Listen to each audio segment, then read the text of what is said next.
Hey, merci Isabelle Bernatchez pour ta question. À propos de mon serpent, il mange des souris vivantes? Non. Non. Sont mortes, on les achète au pet shop, sont congelées.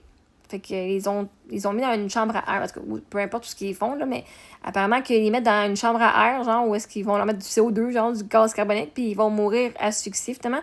Mais ils vont pas sentir qu'ils meurent, fait que c'est moins stressant pour les souris, puis c'est moins stressant pour le serpent, parce que l'affaire, le serpent, si tu donnes des souris vivantes, on avait fait nos recherches avant aussi, là, mais la souris vivante peut en fait graffiner le serpent. Puis aussi, la souris qui est vivante, quand elle est dans le vivarium, là, le terrarium, elle voit le serpent arriver, right? Puis elle sait qu'elle va mourir. Fait que, genre, même d'un côté éthique, de donner une je serais pas capable. Côté éthique, là, de dire, tiens, tu vas te faire manger. Puis elle voit, puis elle va finir, genre, stressée. Comme, peux-tu imaginer? Surtout s'ils riaient-tu pas, ils ont pas de venin, là. Il faut vraiment, là, ils la mangent, là, lentement. Ah!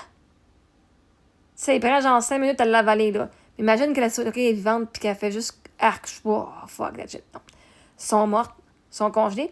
Puis nous, ce qu'on fait, puis j'ai eu plein de monde qui nous disait différentes façons, plein de vidéos qui étaient différentes façons. Puis là, ben, finalement, la façon que nous qui marche, parce qu'au début, ça marchait pas, mais c'est pas parce que c'était les souris, hein, c'était à cause que c'était juste ça, fallait qu'ils s'habituent.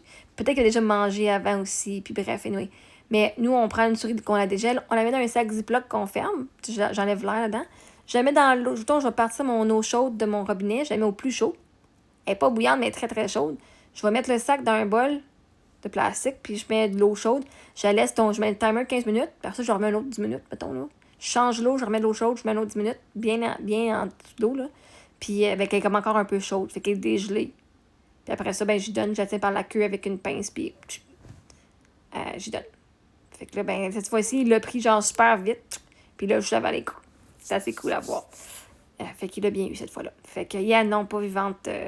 Ça peut en fait, ils peuvent faire mal aux serpents aussi. Fait que, quand ils se débattent, puis tout. Fait que, ça, c'est quelque chose que moi, je veux pas ça. Puis même au début, je pensais qu'un serpent, ça mangeait des bébites. Moi, je dis, je veux pas avoir des bébites dans mon congélateur ou dans mon frigidaire, là. C'est pour ça que, au moins, un serpent, c'est bien. C'est juste une souris. Une fois à peu près aux 7-10 jours, whatever, là. Fait que, c'est beaucoup plus facile. Ben, j'aurais aimé ça avoir un serpent qui mange des œufs. Moi, c'est pour ça que j'étais un peu intriguée au début quand j'ai dit « Ah, il y a des serpents qui mangent des œufs. Ils ont pas de dents. » C'est comme « Ils sont vraiment fucking cute, là. » Ben là, j'ai dit « Oh my God, ils sont cute. Pas dangereux. » Puis là, ben, après ça, on a découvert le serpent de déblé, hein, le corn snake. Puis c'est comme « Oh, ben, il est pas dangereux non plus. » Fait que, mais il est full cute. Fait que non, c'est ça. On lui donne des souris congelées, décongelées.